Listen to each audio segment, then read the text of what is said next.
Hey, parents. Before we start today's episode, I have exciting news. We are hosting a podcast pop up where you can interact with the resources and guests featured here in real life. It's called Podcast Palooza.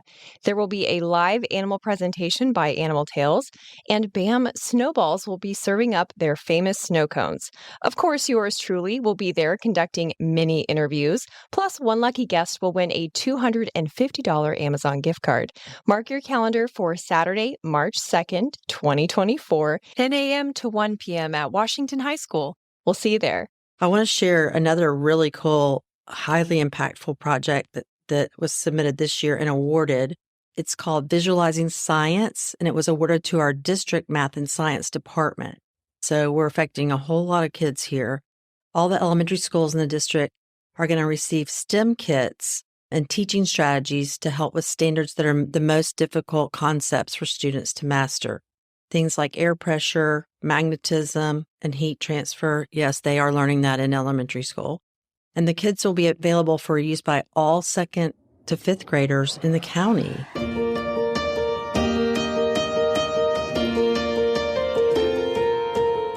Welcome to the Voices United in Education podcast.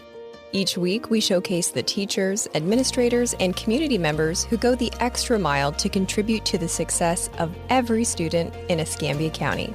You'll meet the real people behind the titles and learn about the amazing resources to support every student's success. Teachers are the eyes and ears of what their students need. But teachers didn't become teachers to observe. They became teachers to do. And behind every successful person is a story of a dedicated educator who took an outside-of-the-box approach to help them learn. But what happens when teachers have great ideas but no resources to implement their techniques? My next guest is the executive director of the Escambia County Public Schools Foundation. And today she's going to share how Grants for Excellence is helping teachers teach and students succeed. Uniting resources and ideas, creativity and collaboration. Jo McArthur, welcome back. Thanks, Meredith. Great to be here. So part of your job or your superpower, which is I think what we called it in the last episode, is your superpower, is solution finding. And with Grants for Excellence, you have found a way for it to have a high impact by choosing just 3 areas, narrowing down on 3 areas to boost kids in Escambia County. Can you share what those are? Absolutely. The focus areas for this year are literacy, low-performing students, and increasing graduation rates. And it's actually part of the state matching grant program, which we can get more into. They have actually 5 areas, which would include STEM and career and technical education as other areas of focus. But in meeting with district curriculum and instruction and several people around the district, we narrowed in on what the initiatives are for the school district this year and aligned those with this matching Grants for Excellence program to help solve problems there, help students. So how from behind the scenes, because that's like also your superpower, is you're like the behind the scenes engine that kind of makes stuff that the teachers want to do possible. That's really like the most rudimentary definition of a grant, I think. Absolutely. How did y'all decide on those 3 areas? What does that look like in Escambia County that made you go, you know what, we're going to pick these 3? The state matching grant program has been going on for a long time. And the Escambia County Public Schools Foundation, that was like the main program that the foundation has done for years and years. So that's not new to me. I didn't come up with that idea. I actually sat down with Denny Wilson, the assistant superintendent of curriculum and instruction, and told him about our grant funding from the state and kind of what my intentions were and how we might best use Grants for Excellence for the biggest impact this year. And the school district is focused on attendance is a huge issue and literacy is a huge issue, which leads to increased graduation rates and brings performance of students up that may be low performing. We all know that school grades and all those things are based around student performance. So how can we help teachers and get them funds to do the things they need to do in their classroom or they want to, that's innovative and different, but they may not have the funding? And so we narrowed it down to those 3 from the 5 areas that are available through the state program. And we decided to make the grants this year all what we call high impact grants. We used to fund just teacher grants and then some high impact grants. And we thought making a bigger impact is easier by having more money. So then they could spread not just to one classroom and affect maybe 25, 30 students, or at the high school level, 100 or whatever. I'm not an educator, but about that.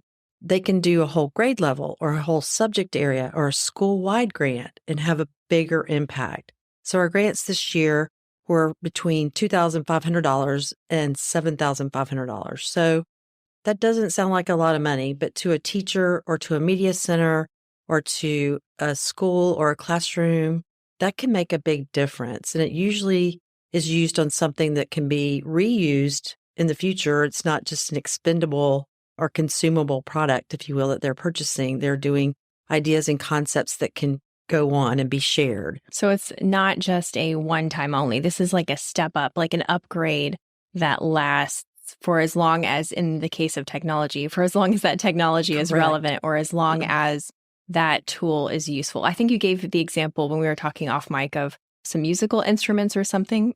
Was it ukuleles? Yes. One teacher last year, actually at Pine Meadow Elementary, her grant was to purchase ukuleles for her music students. And research shows that music helps with literacy and math skills and reading skills and problem-solving skills and all of those things, coordination and focus. And her program was super innovative, and it was pretty cool that she called it a eucalyptus tree. It had like a stand that they all hung on, and all the kids in the school got access to use those, and she used them in her curriculum that enhanced what they were doing in the classroom and other subject areas. I love the way teachers will take some really outside of the box idea and just meet kids right where they are. And I know I said that in the intro, but to me, that is just a skill that I don't know that can even be taught, but it's something that needs funding. So I'm glad that this is happening. Can you think of any other examples of where a teacher took an idea that was really outside the box and was able to implement it because of the grant? I have a lot of ideas. I want to tell you one more that's kind of really out of the box that's music related too. And then I want to get into some specific ones that one was last year and two are this year. Another one was very unexpected, and it was a grant in the category of literacy. An elementary school wanted to do a drum line. A drum line? With drummers and whatever the flag people are called, with the color guard or just flag. I think color guard. It exposed several students to the program. It wasn't a huge program, but they thought that teaching character and you have to show up on time and manners and working together and rhythm, and all of those skills that come with that. And the success was amazing. Attendance was like 100% because they didn't want to miss color guard or drumline day. They had a big performance at the end. They cared about how they looked, and their grades improved in all subject areas. I mean, it was just like, whoa, this really cool idea. Who thought of drumline in elementary school? I have goosebumps. Right. And I mean, the kids were then like trying out for middle school band. And we all know music is a program that increases student performance in every area. So that was a really cool program. I read about that this morning, so I wanted to share that too. Wow. I would have never thought drumline for literacy. That's really incredible. Now, you mentioned earlier that Grants for Excellence is a matching grant. Why does that matter? For the Florida State Matching Grant Program, it's through the state legislature. They divide money amongst the Florida Education Foundations, the counties that have them, to be spent on grant programs through the state. So we are part of the consortium of Florida Education Foundation, and our grant amount annually is determined by our student count, something called an FTE. And typically our amount of funds is between $75,000 and $85,000 based on our student count in Escambia County and enrollment. And what that means is in order to get that $77,000 this year, the foundation had to raise an additional $77,000 and use those dollars on the same thing we are asking the state to give us money to fund. So for the Grants for Excellence program, we usually give all the money to that. And this year, working with my board of directors, I determined that I wanted to use some of the funds for other things, but we could still award $100,000 in 17 grants and support those other programs as well. So on my end, my role in that is to garner support in the community, the business community, help people understand what we do with Grants for Excellence so we can have that $50,000 in the bank to give out when the state sends us our check. So that's kind of how that works. And it's really important that, people understanding what we do at the foundation and how critical their involvement is and how it can make a difference in their child's life. I mean, some of these grants impact thousands of students. So that's pretty cool. What do you think people misunderstand about how the grant process works? I think they don't know that we have it, honestly.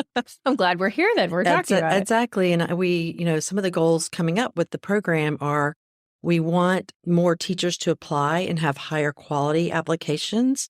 And one of the things we plan to do over the summer is teach teachers basic grant writing techniques, best practices, what makes a grant, how to measure results, and how to predict success.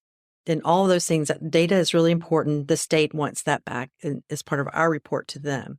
And the community doesn't really know it. How many parents out there know that their student is in a classroom where their teacher got a grant and they're doing this really cool project and they had no idea that the foundation paid for that? So, and that's pretty awesome. So parents out there, ask your kids if they're doing something cool at school, and there's a chance they might have gotten a grant in that school. Is there a certain window that these grants have to be submitted every year? Yes. We open the grants in this summer, probably about a few weeks before school starts, or maybe right around the time school starts, and put the application out there with instructions and ideas and that kind of stuff. And they have until usually about a month to 6 weeks to get their grants written and submitted.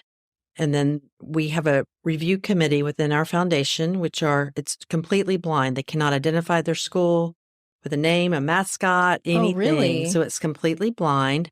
And the committee comes together, and I do not judge them, and nobody in my office judges them. We just put the review committee together, and they have a rubric and go through and score them.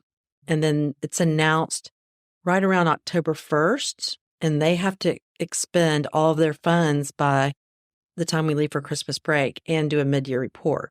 Now, they may not have completed their project yet, but they've hopefully have been purchasing products to do all the materials they need to do their projects. And sometimes they can't because they are perishables that they need to buy in the second semester for a project. I mean, we get that.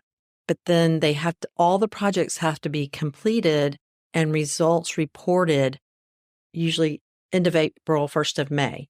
So they don't have end of the year test scores. So they have to be innovative in how they're going to measure their results and their data to send back to me. So it is a process. Because it's not the test scores in the traditional sense, the data can be extracted early in the process, like the drumline example that you gave. Immediately, or not immediately, but I mean, I would say several months, yes. Halfway through the process, the teacher saw attendance rise, participation, literacy outcomes. So the individual grades of other projects that were happening were, I assume, also improving, which is pretty incredible. And that's part of, why those outside of the box measures work, because it allows kids to see their education in a refreshed way. Absolutely. And teachers can do a pre and post test. Like, what do they know before? This is what I'm trying to do with this. What do they know before we start this? And then make their own post tests and have the results at the end. I want to share another really cool, highly impactful project that was submitted this year and awarded. It's called Visualizing Science, and it was awarded to our district math and science department. So we're affecting a whole lot of kids here. All the elementary schools in the district are going to receive STEM kits and teaching strategies to help with standards that are the most difficult concepts for students to master. Things like air pressure, magnetism, and heat transfer. Yes, they are learning that in elementary school. And the kits will be available for use by all 2nd to 5th graders in the county. They're also going to receive nonfiction picture books to reinforce the concepts. It's going to impact approximately 8,400 students and 420 teachers in our county. 420 teachers? And 8,400 students. Oh my gosh. That's a lot of impact. That's incredible. and the results are going to be measured by pre and post test. The expectation is that students will show an increased proficiency of 35 to 40% after completing the program, with a minimum of 70% proficiency in these hard to reach teach areas across the district, which that's pretty impactful too. They were awarded $7,500 through the grant program to supply kits to the entire county. The cost was going to be $20,000, which they did not have. So without our grant, they would not be able to reach all schools. They would have to pick and choose what schools would get a kit to help teach these skills. So that's pretty cool that we got to be part of and collaborate on another project. Collaboration is a big thing we do at the foundation. We love to collaborate and partner with the district to make an impact and move the needle on education. That's kind of what we do. Well, how do you know how to help if you aren't talking with the people who are doing the helping? Right. So that's what I like, even from the subject of our previous episode that we did. You have a high, listening to talking ratio. Yes. And I think that's what makes it work. Right. And I collaborate across the state and other foundations. And what are you doing with your grant funds? And what are your best practices? And how do you communicate best with your teachers? And, what are the things they need most? And if there's a barrier to something, how do you get around it? So that collaboration at the state level helps too. We are a fairly small foundation, and we're experiencing exponential growth in both programs and financial success, which is a great thing. There are some growing pains that go with that. And the outreach and the work we've done over the last almost 2 years now has really helped with that. If people don't know who you are or what you do, how are they going to help? So many people don't know that there is a way through a foundation to support local education in Escambia County. Students, teachers, schools, administrators. And we all talk about education in Escambia County. Here's a door. You can help, and you can help how you want to help. You tell me what you want to support, and I can help you do that. Yeah, I was just about to ask how people could support, other than knowing about it. Obviously, as you said, most people don't even know about it. But how can people be a part of that community that is helping to support the kids in Escambia County? Is it just by spreading the word, or? Spreading the word, financial support. If they work for a company that is a large company and supports education, they know that, but they don't know how quite to do that in public education. I'm more than happy to talk to them. A lot of companies, if employees give, their company will match their donation. So that's a way they can do it. We have a board of 24 community leaders and people that serve on our board. They act as liaisons for these grants recipients. They actually go to the schools and see the projects and talk to the teachers and get that immediate connect to purpose thing that happens. There are lots of ways to get involved. We are parts of fundraisers like the Dragon Boat races that Northeast Rotoma has, and the Navy Federal 5K, other community events that we're a benefactor of those funds. So there are lots of ways to participate, and we can direct you to who needs volunteers. Our volunteer specific to events, we don't put on a lot of events because we're pretty lean and mean, but we do participate in a lot of events, and we often need volunteers in those situations. So we're willing to partner. I'm willing to talk to anybody at any time. I'm really? I'm really, really passionate about education and what I can do to help change what we're doing here in Escambia County. We're all working really hard. Sometimes I don't think people realize the dedication and loyalty and just incredible grit it takes to teach 38,000 students, all the people behind the scenes that work every day, and to acknowledge that and appreciate that, which our foundation also does an employee appreciation event that we don't gain any money. We just raise money and do something to appreciate and support employees. Things like that to support the district in general. This Grants for Excellence program is our largest program. They may or may not have heard about our Tools for Teachers, which is our newest program. And there's just lots to do, and I'm willing to talk about it and share. Would you like any more examples of other projects this year? Do you have one more example before we close up? Yes. There's one that's at Montclair Elementary School, which is pretty cool. It's called Success with STEAM. And the goal is to expose 4th and 5th graders to career and technical education academies that are available in the district. It's going to provide hands-on STEAM activities through science and the arts, improve science, math, and reading proficiency levels on their state progress monitoring.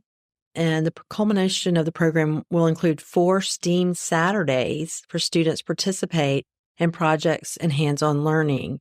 The impact of the project will be measured through student surveys and proficiency scores. The goals are to increase from 14 to 42% proficient in science district assessments and 12 to 40% for reading, 10 to 40 for math, and have 70% of students increase their knowledge of career and technical academies as they're preparing for middle schools. A lot of those students don't know, I learned to do this at a STEAM Saturday, and oh my gosh, I'm so interested in this, and I want to go to the aviation academy now, or I want to go to the entrepreneurship or whatever that they've learned just to go into school on Saturday, which we know is going to help them in all areas of their education. That's what I love about the approach of you uniting with teachers with these grants, is because it's helping in more than one area. It's not just, we're talking about science, and the science lives in this box right here. We're talking about science that is applied learning through teamwork. And so now you're learning good citizenship, and now you're learning empathy, and now you're learning planning. And there's so many things about how this is implemented through the creativity of teachers that really brings together the potential of students, but Absolutely. also the mind power, if you will, Yes. of the teachers. So yes, you're doing important work. Teachers are so creative, and state standards are so specific, and their curriculum is so specific. As long as it's aligning with those standards, this is in a way that they can fund a creative idea to support that. I love that. Which You is couldn't have super said that cool. better. That's so perfect. Well, thank you so much for sharing this. I'm going to put the link in the episode description so people can find ways to volunteer, participate, and maybe donate. Please donate. we can't pay for it if we don't have community support. So Absolutely. Well, thank you again. Thank you so much, Meredith. Thanks for listening. Be sure to subscribe and share. Voices United in Education is a production of Escambia County Public Schools.